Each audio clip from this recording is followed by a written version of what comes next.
हिंदी में यूपीएससी की तैयारी से संबंधित प्रोग्राम्स को देखने के लिए सब्सक्राइब करें स्टडी IQ IAS हिंदी। अमृत उपाध्याय 007 इंस्टा, अमृत उपाध्याय 007 टेलीग्राम पर मैंने कमेंट खोल दिया है और हमारे एक सहयोगी उस पर आपको रिप्लाई भी कर रहे हैं, तो और मैं भी रिप्लाई करता हूँ बीच बीच में। तो जो भी आप इशू हो उस पर बातचीत कर सकते हैं। जो लोग भी आज पहली क्लास कर रहे हैं उनको थोड़ी दिक्कत होगी, क्योंकि पूरा राष्ट्रपति का चैप्टर हम लगातार करते आए हैं पिछले वीक में और ऑलमोस्ट खत्म होने को, ये लास्ट क्लास है। चलिए कुछ चीजें जो बच गई हैं उसको क्लियर करते हैं और आगे बढ़ते हैं। हमने सारी शक्तियां ऑलमोस्ट देख ली थी, 2 शक्तियां और देखनी है, जिसमें एक है आपातकालीन शक्तियां। आपातकालीन शक्तियां अभी हम सिर्फ ये समझेंगे कि इसमें राष्ट्रपति का रोल क्या है, लेकिन इसको विस्तार से पढ़ेंगे। क्यों? क्योंकि ये भाग 18 में है और पूरा भाग 18 आपात के प्रोविजंस के बारे में है। कौन सा भाग है ये? संविधान का भाग 18। तो इसको जब आगे आएंगे आपातकालीन प्रावधान पढ़ने के लिए, विशेष बहुमत को समझना जरूरी है। विशेष बहुमत जब समझ लेंगे, बहुमत की प्रक्रिया समझ लेंगे, वो बहुत लंबा है, 9 क्लॉज है उसमें 352 में, राष्ट्रीय आपात में। तो उसके अलावा 352 से लेकर 360 तक अनुच्छेद हैं, तो इसको हम एक अलग क्लास में करेंगे आगे, ठीक।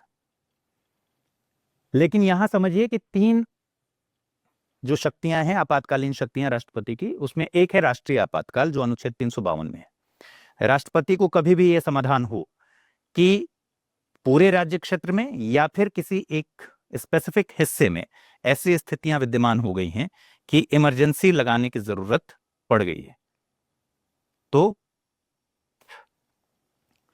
उस समय राज्य की जो शक्तियां हैं, जो कामकाज हैं, वो राष्ट्रपति में निहित हो जाती हैं, राष्ट्रपति के पास हो जाती हैं, ठीक है। तो इसको नेशनल इमरजेंसी बोलते हैं, विस्तार में हम बाद में पढ़ेंगे। लेकिन राष्ट्रपति को समाधान हो जाता है तो इसका मतलब क्या है? मंत्रिपरिषद को अगर लगता है तो यूनिटरी नेचर हो जाता है, केंद्र की ताकत पूरी तरह से उस समय बढ़ जाती है, ठीक है। और ये पूरे देश में भी लग सकता है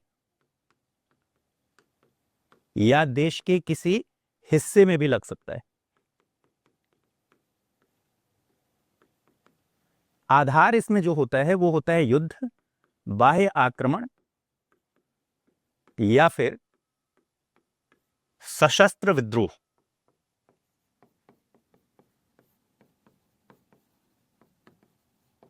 यानी राष्ट्रीय आपात जो लगता है, नेशनल इमरजेंसी की जो स्थिति बनती है, उसमें राष्ट्रपति युद्ध, बाह्य आक्रमण या फिर सशस्त्र विद्रोह के आधार पर पूरे राज्य क्षेत्र में, यानी पूरे देश में, या फिर देश के किसी स्पेसिफिक हिस्से में राष्ट्रीय आपातकाल की उद्घोषणा कर सकता है।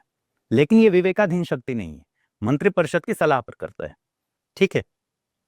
जो सशस्त्र विद्रोह है, ये पहले इसके लिए टर्म था आंतरिक अशांति।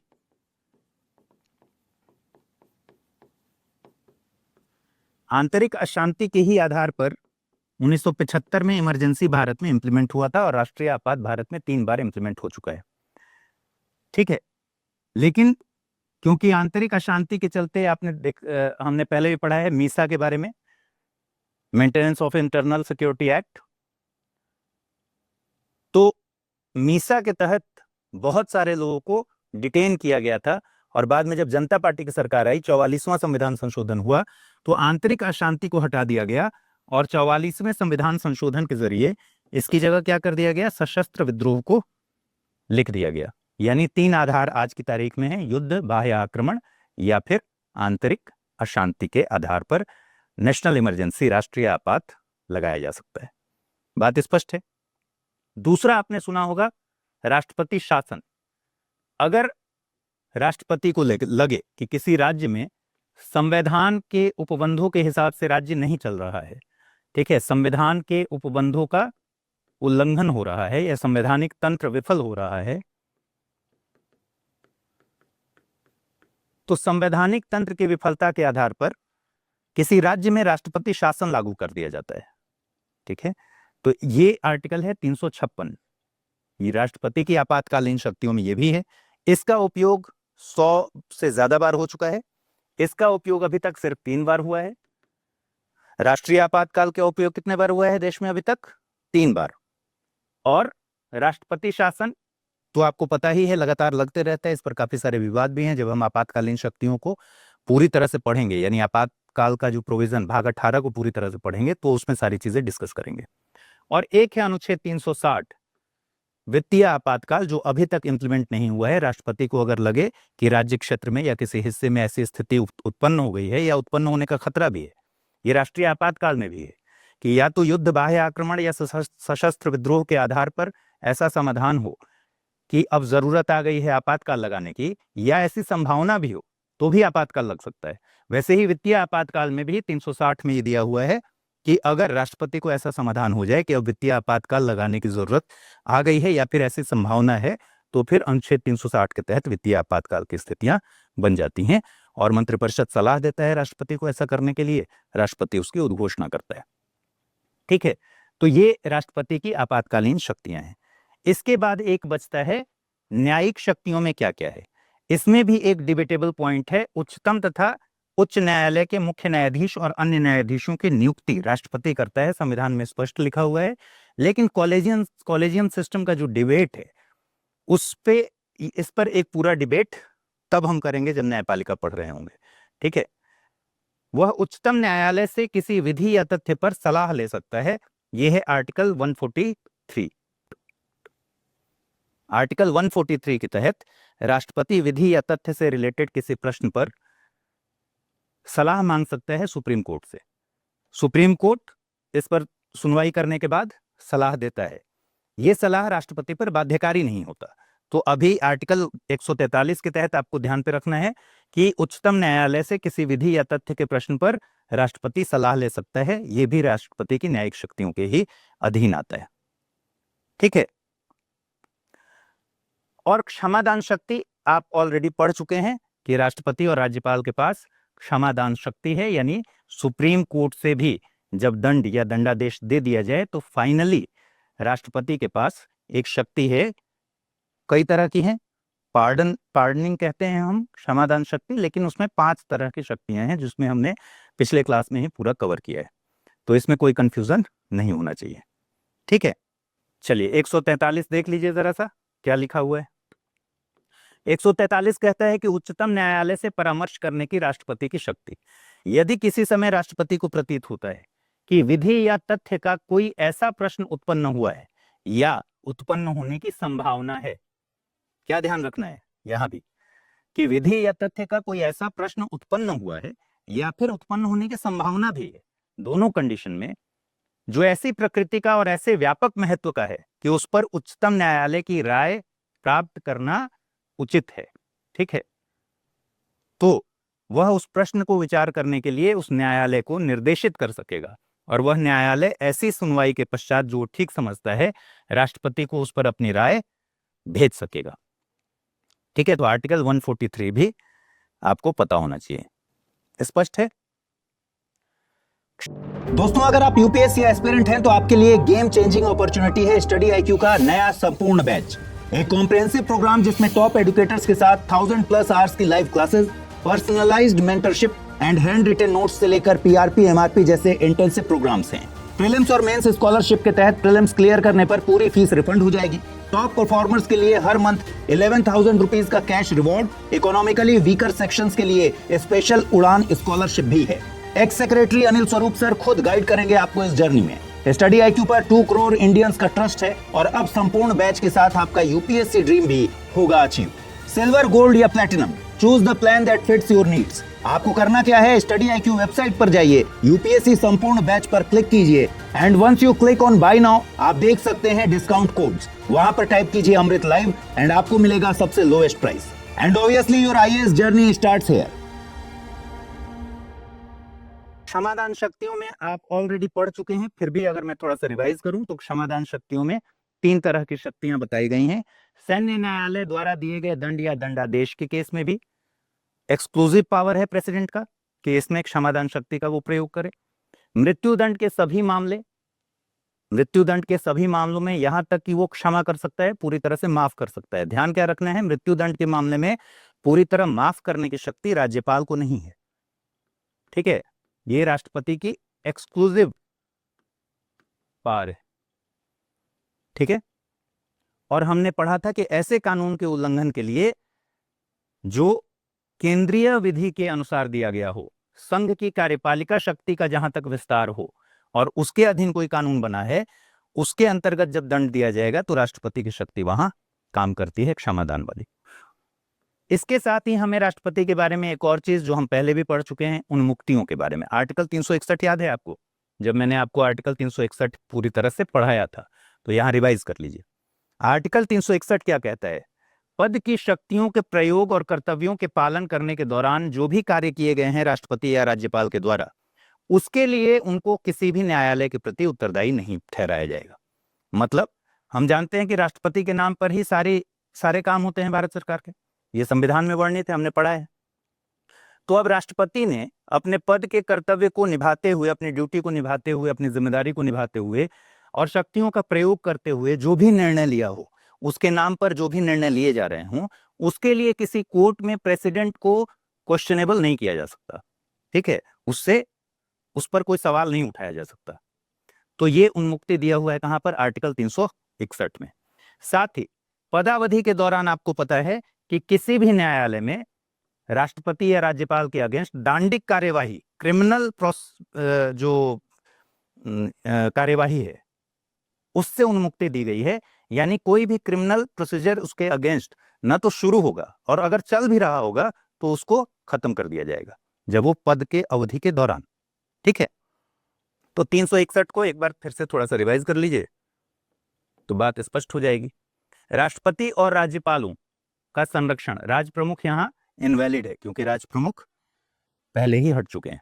राष्ट्रपति अथवा राज्य का राज्यपाल अपने पद की शक्तियों के प्रयोग और कर्तव्यों के पालन के लिए उन शक्तियों के प्रयोग और कर्तव्यों का पालन करते हुए अपने द्वारा किए गए या किए जाने के लिए तात्पर्य किसी कार्य के लिए, जिसका सीधा मतलब है कि राष्ट्रपति या राज्यपाल के पद की शक्तियों का प्रयोग करते हुए जो भी वो डिसीजन लेते हैं, जो भी कार्य करते हैं, उसके लिए उन्हें किसी भी न्यायालय में उत्तरदायी नहीं ठहराया जाएगा। ठीक है। दूसरा, राष्ट्रपति या किसी राज्य के राज्यपाल के विरुद्ध उसकी पदावधि के दौरान किसी भी न्यायालय में किसी भी प्रकार की दांडिक कार्यवाही न तो शुरू की जाएगी और न ही चालू रखी जाएगी। अगर पहले से कोई क्रिमिनल मामला चल रहा हो और कोई प्रेसिडेंट या फिर गवर्नर बन जाए, हमने इस पर विस्तार से पहले डिस्कस किया हुआ है, तो आप पुरानी क्लासेस देखेंगे तो उसमें बहुत आराम से आपको ये चीजें मिल जाएंगी।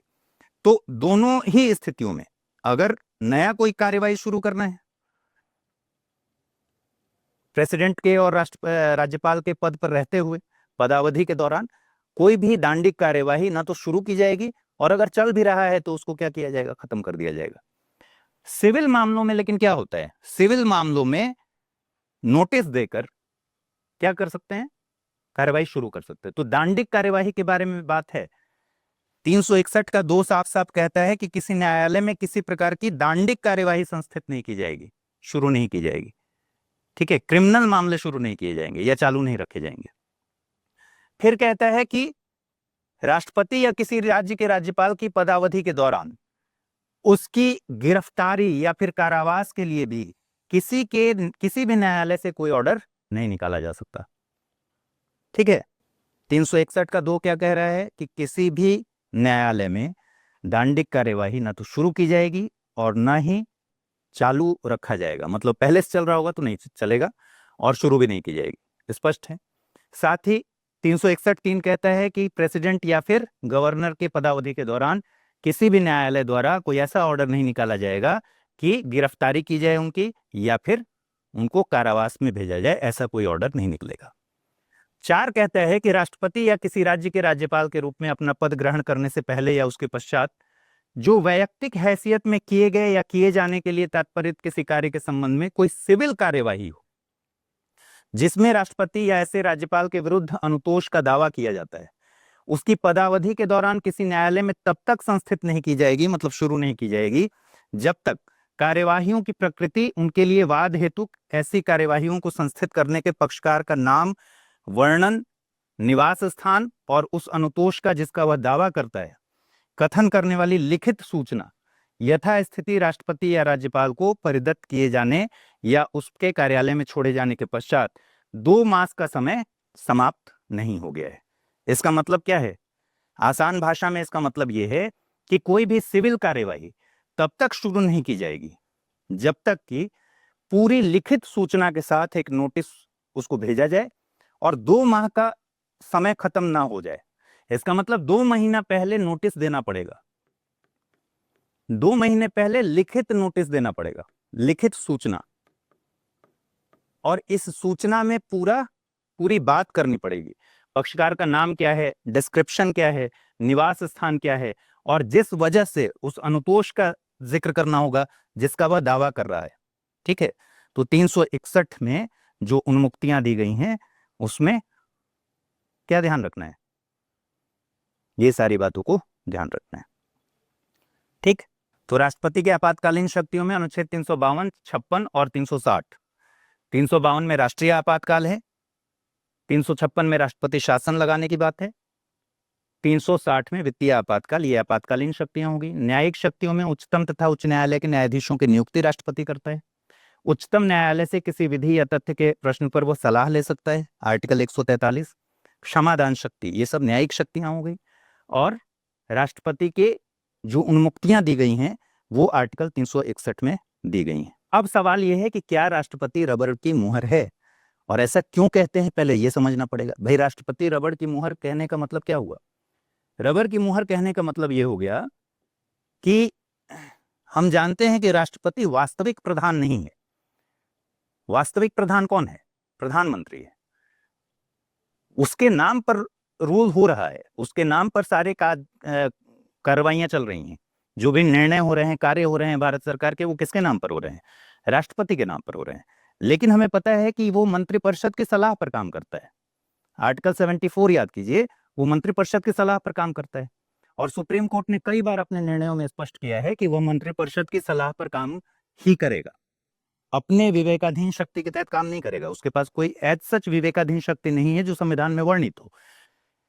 तो सवाल कई सारे उठते हैं कि भाई राष्ट्रपति रबड़ की मुहर है, उसकी क्या क्या वजहें हो सकती हैं। एक तो हमारे सरकार का जो स्वरूप है वो संसदीय स्वरूप है। हमने ब्रिटेन वाली प्रैक्टिस को यहाँ अपनाया है। और ब्रिटेन में राजा क्या होता है?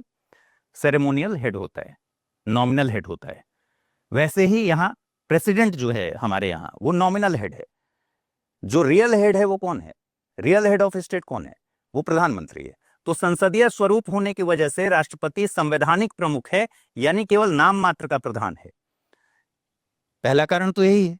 वह मंत्रिपरिषद की सलाह पर काम करता है, और सुप्रीम कोर्ट ने स्पष्ट किया है कि वह मंत्रिपरिषद की सलाह पर काम करने के लिए बाध्य है, उसको अपना दिमाग नहीं लगाना है। राष्ट्रपति के नाम पर ही भारत सरकार के सभी प्रमुख निर्णय और कार्य होते हैं, लेकिन हमें पता है कि वो रियल हेड नहीं है। रियल हेड ऑफ स्टेट की बात करें, अगर रियल प्रमुख की बात करें तो कौन है? प्रधानमंत्री है। राष्ट्रपति के पास संवैधानिक विवेकाधीन शक्तियां नहीं है। संविधान में कहीं भी वर्णित नहीं है कि राष्ट्रपति के पास विवेकाधीन शक्ति है। ध्यान रखिए, राज्यपाल जब हम पढ़ेंगे तो देखेंगे कि विवेकाधीन शक्ति के मामले में राज्यपाल को के बारे में जिक्र है, राज्यपाल के पास डिस्क्रिशन है, लेकिन राष्ट्रपति के पास कोई संवैधानिक स्तर पर विवेकाधीन शक्ति, डिस्क्रिशन बोलते हैं जिसको अंग्रेजी में, वो नहीं है।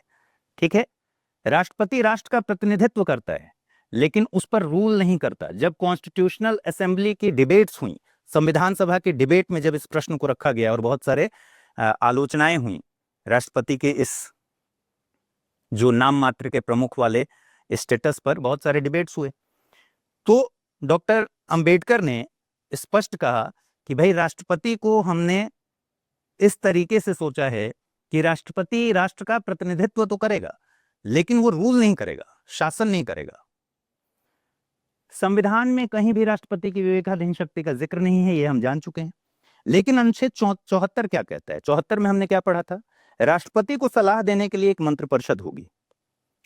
ठीक है भाई, राष्ट्रपति को सलाह देने के लिए मंत्रिपरिषद होगी और वो मंत्रिपरिषद की सलाह के अनुसार कार्य करेगा, यही भाषा है। तो जब संविधान में साफ साफ जिक्र है कि राष्ट्रपति को सलाह देने के लिए मंत्रिपरिषद है लेकिन मंत्रिपरिषद की सलाह पर ही वो काम करेगा, इसका मतलब है कि प्रेसिडेंट को सलाह के अनुसार कार्य करना है, अपने अनुसार कार्य नहीं करना है। आर्टिकल 74 अपने आप में बताता है कि राष्ट्रपति के पास कोई भी डिस्क्रिशन नहीं है। ठीक है, अनुच्छेद 78 हमने पढ़ा था अनुच्छेद 78 में संघ के कार्यकलाप के संबंधी और विधान के संबंधी प्रस्थापनों के बारे में सूचना मांगने का प्रावधान राष्ट्रपति के बारे में है। अनुच्छेद 78 क्या था? प्रधानमंत्री के दायित्व के बारे में था, प्रधानमंत्री के कर्तव्य के बारे में था। और प्रधानमंत्री का कर्तव्य ये बताया गया है कि राष्ट्रपति जब सूचना मांगे तो प्रधानमंत्री का कर्तव्य है कि वो सूचना दे, और वो किसी अतिरिक्त जानकारी की मांग कर सकता है। ठीक है। साथ ही जब ये लिखा हुआ है कि वो संघ के मतलब सरकार के कार्यकलाप संबंधी सूचना को मांग सकता है, जब ये लिखा हुआ है कि वैधानिक प्रस्तावनों जो प्रपोजल्स हैं, लेजिस्लेटिव जो प्रपोजल्स हैं, उनके बारे में वो सूचना मांग सकता है, तो इसका एक मतलब क्या निकलता है? सूचना किससे मांगेगा? सूचना मांग रहा है मंत्रिपरिषद से, प्रधानमंत्री से। इसका मतलब है कि काउंसिल ऑफ मिनिस्टर्स या फिर जो प्राइम मिनिस्टर है वो डिसीजन मेकिंग बॉडी है, निर्णय लेने वाला बॉडी है। ठीक है। 74 में हम पढ़ते हैं तो लगता है जैसे उसकी भूमिका सलाहकारी है, केवल वो सलाह केवल देता है, लेकिन 74 में एक बात स्पष्ट किया गया है कि राष्ट्रपति को जो सलाह देगा वो मंत्रिपरिषद उस सलाह देगा और राष्ट्रपति उसी के अनुसार कार्य करेगा। तो इससे स्पष्ट है कि राष्ट्रपति के पास अपना पावर नहीं, वो उसकी सलाह पर आधारित है।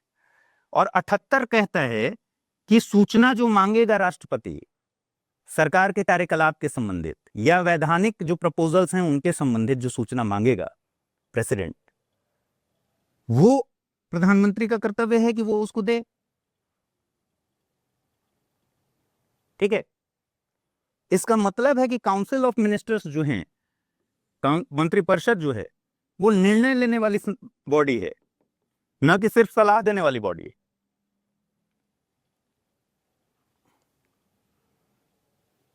फिर आर्टिकल 361 जो अभी अभी हमने पढ़ा, उसमें राष्ट्रपति को उन्मुक्ति दी गई है कि राष्ट्रपति अपने पदावधि के दौरान जो भी निर्णय लेता है, अपने पद के कर्तव्यों को निभाते हुए, अपनी शक्तियों का प्रयोग करते हुए जो भी निर्णय लेता है, उसके लिए उसको किसी न्यायालय में प्रश्नगत नहीं किया जाएगा। इसका मतलब ही है कि राष्ट्रपति के जो भी निर्णय हैं उसकी पदावधि के दौरान, वो उसके अपने निर्णय नहीं है, वो किसके निर्णय हैं? मंत्रिपरिषद के निर्णय हैं। हम सरकार पर सवाल कर सकते हैं, न्यायालय में सरकार से प्रश्न पूछा जा सकता है, सरकार के कार्यों को लेकर न्यायालय प्रश्नगत उसको कर सकता है, प्रेसिडेंट को नहीं कर सकता। इसका मतलब क्या हुआ कि प्रेसिडेंट ने जो भी डिसीजन लिया, जो भी उसके नाम पर काम किए गए हैं, वो दरअसल उसने खुद नहीं किए हैं, बल्कि मंत्रिपरिषद ने किए हैं। मंत्रिपरिषद की सलाह थी ऐसी। ठीक है।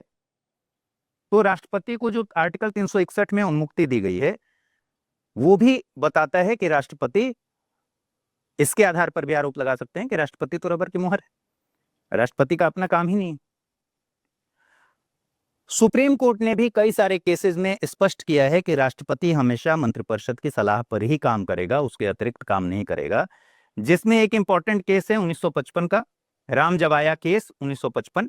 रामजवाया केस में 1955 में ही सुप्रीम कोर्ट ने कहा था कि लोकसभा जब विघटित हो जाए उसके बाद भी जब तक नई लोकसभा का गठन नहीं होता है तब तक तो मंत्रिपरिषद बनी रहती है। इसका मतलब है कि अगर लोकसभा का विघटन भी हो जाए उस समय भी, क्योंकि मंत्रिपरिषद एग्जिस्ट करती है जब तक नई लोकसभा का गठन नहीं हो जाए, इसलिए मंत्रिपरिषद की सलाह पर काम करना राष्ट्रपति की उस समय भी बाध्यता है। ठीक है। तो नई सरकार जब तक नहीं बन जाती है, नई लोकसभा का गठन नहीं हो जाता है, तब तक मंत्रिपरिषद एग्जिस्ट करता है, वो भंग नहीं होती। सुप्रीम कोर्ट ने कहा कि इसका मतलब है कि कॉन्स्टिट्यूशन में और कोई प्रोविजन है नहीं, तो मंत्रिपरिषद की सलाह उस समय भी काम करता रहेगा। और यही चीज दोहराया सुप्रीम कोर्ट ने शमशेर सिंह केस में 1974 में, कि सुप्रीम कोर्ट ने स्पष्ट कहा कि राष्ट्रपति सलाह पर ही काम करेगा। कई अपने निर्णयों में सुप्रीम कोर्ट ऐसा कह चुका है, और ये दो नाम आपको याद रखने हैं।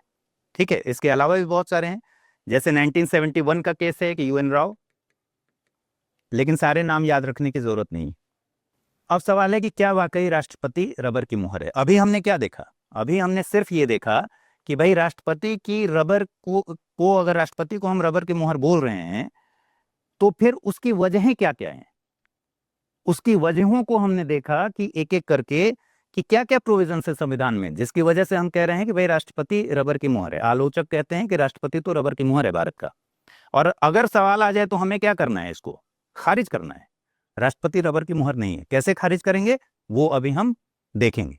तो अब देखिए क्या क्या शक्तियां ऐसी हैं राष्ट्रपति के पास जिसकी वजह से हम कह सकते हैं कि राष्ट्रपति रबर की मुहर नहीं है। इंटरप्रिटेशन का मामला है भाई, ठीक है। कॉन्स्टिट्यूशन में डायरेक्ट तो कहीं भी डिस्क्रिप्शन नहीं दिया गया है राष्ट्रपति को, इसमें कोई डाउट नहीं है, ये बात तो बिल्कुल ठीक है। लेकिन कई सारी विवेकाधीन शक्तियां ऐसी हैं जो परिस्थिति जन्य हैं, ठीक है। वो परिस्थिति जन्य जो विवेकाधीन शक्तियां हैं वो क्या क्या हैं, और उसके अलावा भी, परिस्थिति जन्य के अलावा भी संविधान में भी जो वर्णित है उसके इंटरप्रिटेशन से हम क्या निकल सकते हैं। तो परिस्थिति जन्य भी हो गया और निर्वचन के जरिए भी निकाल सकते हैं, ठीक है। पहली बात कि मान लीजिए कि इलेक्शन हुआ, जब इलेक्शन हुआ तो एक पार्टी को मेजॉरिटी मिली। अब इसमें तो कोई दो राय नहीं है ना कि जिसको मेजॉरिटी मिली, जिसको बहुमत मिला, जिसने आम चुनाव में सबसे अच्छा परफॉर्म किया, उसको, उसके नेता को बुलाया जाएगा सरकार बनाने के लिए राष्ट्रपति के द्वारा। यही होता है। तो पहली बात यह है कि एक स्थिति ये सोचिए कि इलेक्शन हुआ और इलेक्शन होने के बाद मेजॉरिटी की, किसी पार्टी को मेजॉरिटी मिल गई, बहुमत मिल गया।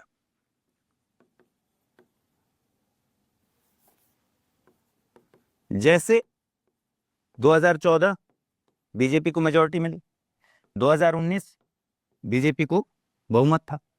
इसमें तो कोई दो राय है ही नहीं कि उसी व्यक्ति को बुलाना है जिस पार्टी को बहुमत मिल गया। लेकिन 2014 के पहले की स्थिति क्या थी? क्या किसी एक पार्टी को बहुमत मिलता था? नहीं, बहुत सारी पार्टियां मिलकर सरकार बनाती थी, गठबंधन की सरकार बनती थी। यूपीए 1, यूपीए 2 जो आपने सुना है वो क्या है? वो अलायंस है, गठबंधन है।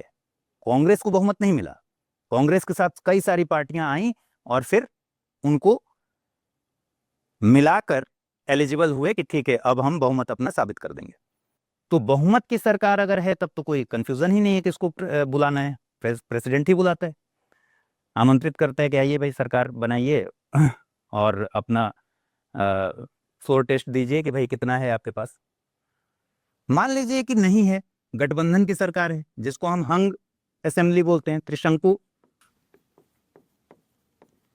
त्रिशंकु लोकसभा की स्थिति में क्या होगा? त्रिशंकु लोकसभा की स्थिति में प्रेसिडेंट को अपने दिमाग का इस्तेमाल करना है कि मैं किस पार्टी के नेता को, किस गठबंधन के नेता को बुलाऊं सरकार बनाने के लिए। तो यहां एक डिस्क्रिशन पावर है जो कि परिस्थिति जन्य विवेकाधीन शक्ति है कि त्रिशंकु लोकसभा की स्थिति में सरकार बनाने के लिए किसको निमंत्रण दे, ये राष्ट्रपति खुद तय करता है। इसमें कोई मंत्रिपरिषद की सलाह तो नहीं होती, ठीक है। या फिर प्राइम मिनिस्टर की अचानक मृत्यु हो गई। प्राइम मिनिस्टर की मृत्यु होते के साथ क्या होगा? अचानक से जब प्राइम मिनिस्टर की मृत्यु हो गई तो प्रेसिडेंट यहां डिस्क्रिशन का इस्तेमाल करता है कि किसको बुलाना है। प्राइम मिनिस्टर के मरने का मतलब है कि मंत्रिपरिषद स्वतः खत्म, काउंसिल ऑफ मिनिस्टर्स उसके बाद कहां एग्जिस्ट करेगा? नहीं करेगा। अब सलाह देने वाला कौन है? कोई नहीं है। तो प्रधानमंत्री अब किसको बनाना है ये कि कौन निर्णय करेगा? यहां प्रेसिडेंट का डिस्क्रिशन काम करता है, ठीक है। इसी तरह लोकसभा में जब विश्वास खो दिया किसी सरकार ने, और लोकसभा में विश्वास खोने के बाद मान लीजिए कि काउंसिल ऑफ मिनिस्टर्स ने कहा कि भाई अब लोकसभा को भंग कर दीजिए, फ्रेश इलेक्शन कराएंगे,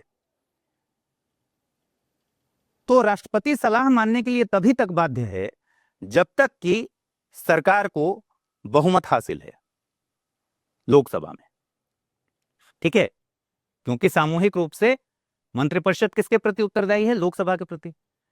तो लोकसभा में जब तक बहुमत हासिल है, जब हम आएंगे अभी आगे पढ़ेंगे तो फिर ये सब चीजें ज्यादा स्पष्ट होंगी कि लोकसभा के प्रति उत्तरदायी होता है सामूहिक रूप से मंत्रिपरिषद, ठीक है। लोकसभा में जब विश्वास खो चुका है काउंसिल ऑफ मिनिस्टर्स, तो लोकसभा में विश्वास खोने के बाद इसका मतलब अब वो बहुमत में नहीं है। इसके बाद प्रधानमंत्री ने अगर कहा या काउंसिल ऑफ मिनिस्टर्स ने कहा कि लोकसभा को विघटित करके फ्रेश इलेक्शन कर दीजिए, तो यहां राष्ट्रपति अपने विवेक से निर्णय ले सकता है कि लोकसभा को भंग करना है या फिर नहीं करना है, ठीक है। मतलब ये हुआ कि वो फ्रेश इलेक्शन कराने का समय आया है या नहीं आया है, ये राष्ट्रपति तय करेगा, या दूसरे किसी को निमंत्रण भेजें, अभी एक ऑल्टरनेटिव गवर्नमेंट देखें। ये निर्णय कौन कर रहा है? प्रेसिडेंट कर रहा है। तो ये भी प्रेसिडेंट की परिस्थितिजन्य एक विवेकाधीन शक्ति है। मंत्रिपरिषद विश्वास अगर लोकसभा में खो दे तो राष्ट्रपति चाहे तो लोकसभा को विघटित कर सकता है। ये दोनों ही निर्णय उसको लेने हैं ना, कि भाई विघटित करें या किसी ऑल्टरनेटिव गवर्नमेंट को बुलाएं, किसी और दल के नेता को बुलाएं कि भाई फ्लोर टेस्ट दो। ये शक्ति किसके पास है? ये राष्ट्रपति को तय करना है। इसके अलावा सांसदों की निर्योग्यता का जब प्रश्न आता है कि कौन सांसद निर्योग्य हो गया, आर्टिकल 103 के तहत, आगे पढ़ेंगे हम, आर्टिकल 103 के तहत सांसदों की निर्योग्यता के प्रश्न पर सलाह मंत्रिपरिषद नहीं देती। किससे सलाह लेता है? राष्ट्रपति। चुनाव आयोग के परामर्श पर ऐसा करता है। ठीक है।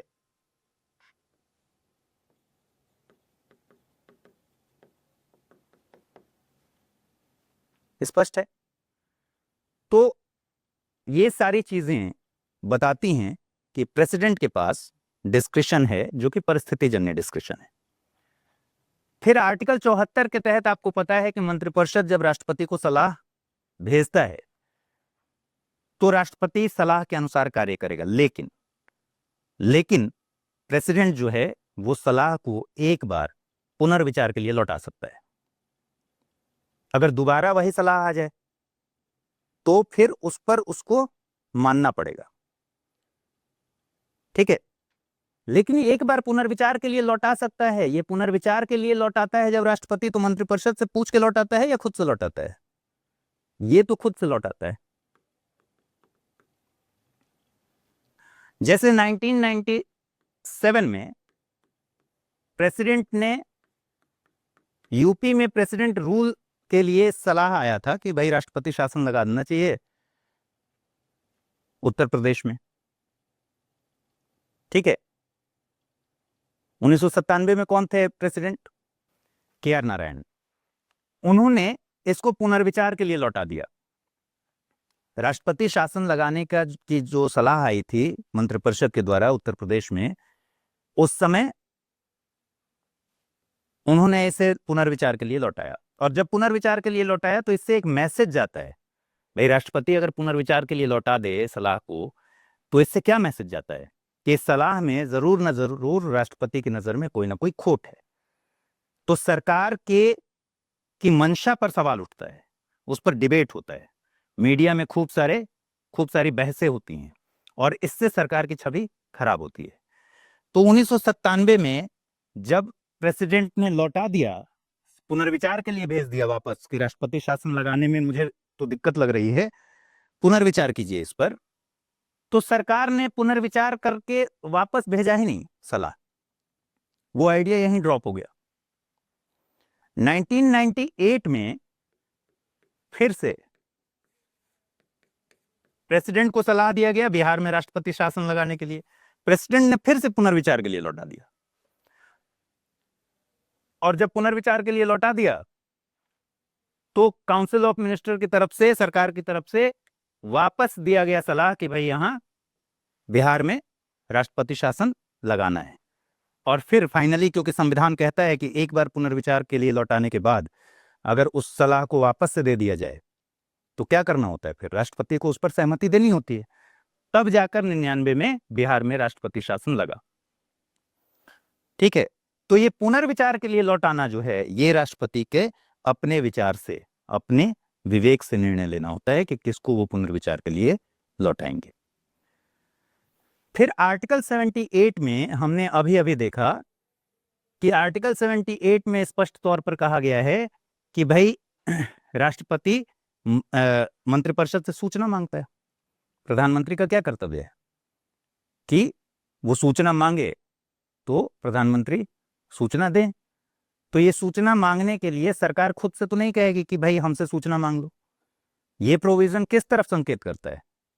ये प्रोविजन संकेत करता है कि यहां राष्ट्रपति जो भी सूचना मांगेगा कार्यकलाप के संबंधी, सरकार के कार्यकलाप के संबंधी, या फिर विधायन से संबंधी जो लेजिस्लेटिव प्रपोजल्स हैं उनसे संबंधित अगर कोई सलाह मांगता है तो वो खुद से मांगता है, न कि मंत्रिपरिषद कहेगी। भाई कोई भी सरकार ये नहीं कहेगी ना कि भाई राष्ट्रपति से कि मुझसे सूचना मांगिए, ये वाली राष्ट्रपति खुद ही से मांगेगा। तो आर्टिकल 78 में जो सूचना मांगने की बात है वो दो चीजें साबित करता है। पहला कि सूचना मांगा जा रहा है अगर प्राइम मिनिस्टर से, इसका मतलब है कि प्राइम मिनिस्टर, मंत्रिपरिषद डिसीजन मेकिंग बॉडी है। जो हमने देखा किसमें, कि इस बेस पर हम कहते हैं कि भाई डिसीजन मेकिंग जो है वो राष्ट्रपति का नहीं है। लेकिन इसका एक और पक्ष है ना, इसका एक और पक्ष है कि सूचना वो किसकी सलाह पर मांग रहा है, किसी की सलाह पर नहीं मांग रहा है, सूचना तो वो खुद से मांग रहा है।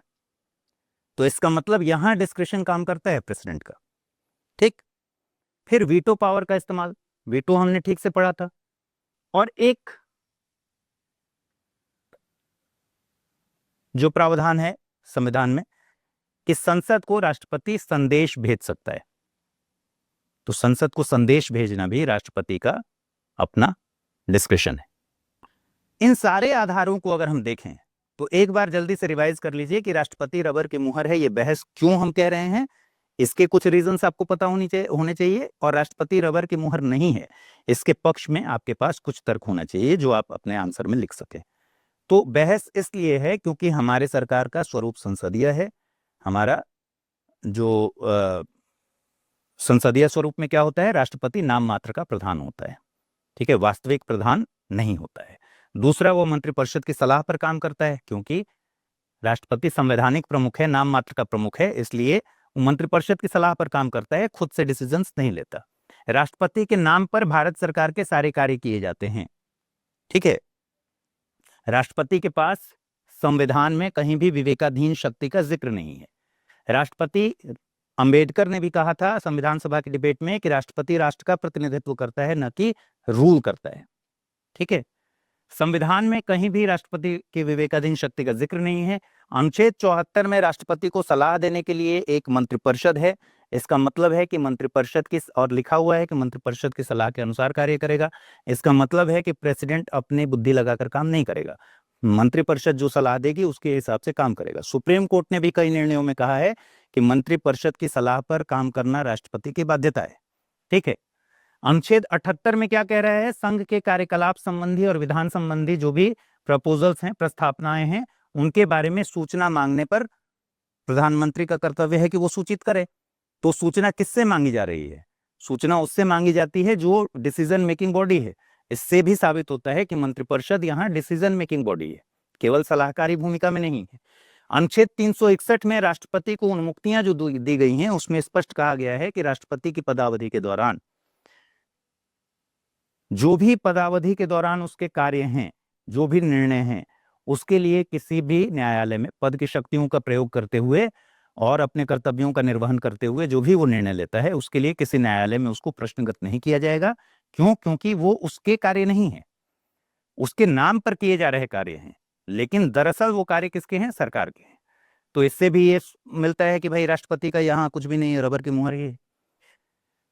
सुप्रीम कोर्ट ने स्पष्ट कह ही दिया है, राम जवाया केस में भी, शमशेर केस में भी, कि सुप्रीम कोर्ट ने स्पष्ट कहा है कि प्रेसिडेंट हमेशा मंत्रिपरिषद की सलाह पर काम करेगा। ये सारे पॉइंट्स ये बताते हैं कि प्रेसिडेंट रबर की मुहर है, ये आलोचक क्यों कहते हैं।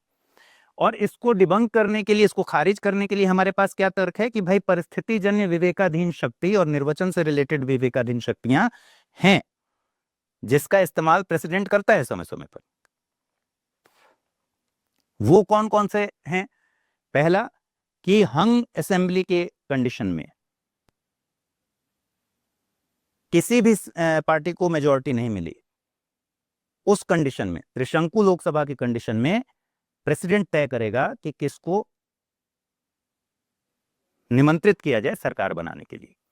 दूसरा, लोकसभा में जब विश्वास खो दे सरकार, उसके बाद सलाह मानने के लिए मंत्रिपरिषद के बाध्य नहीं है राष्ट्रपति।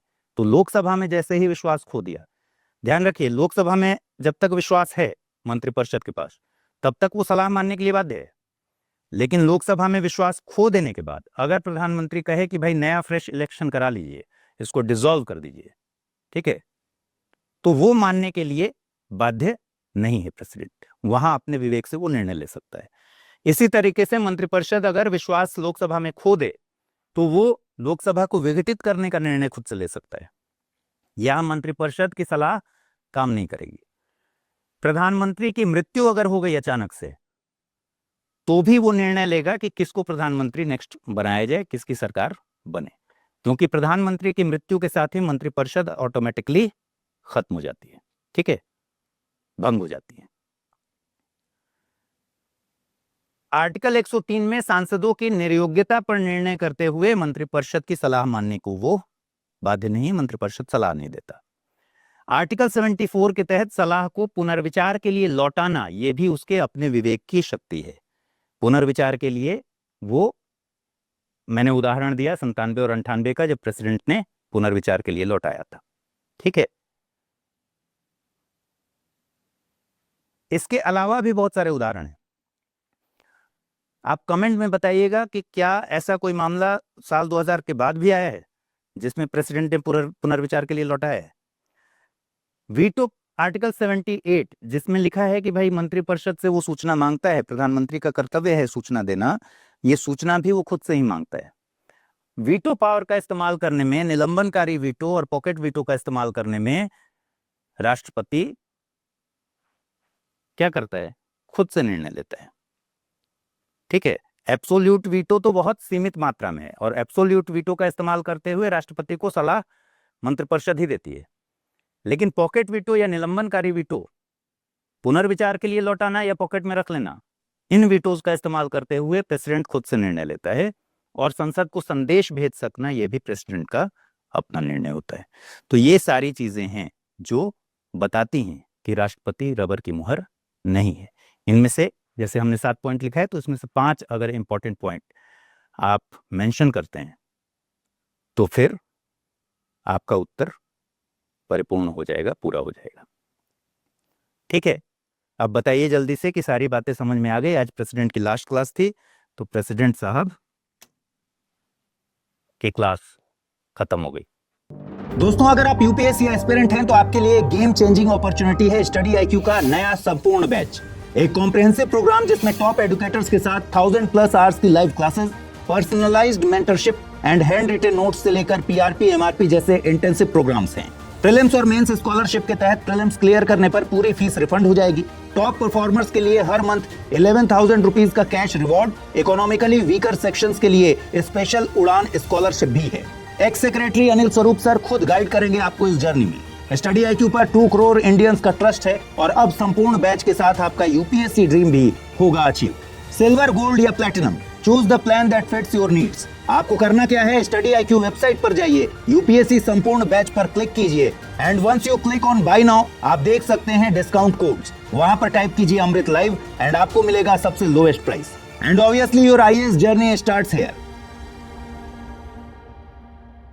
हिंदी में यूपीएससी की तैयारी से संबंधित प्रोग्राम्स को देखने के लिए सब्सक्राइब करें स्टडी आईक्यू आईएएस हिंदी।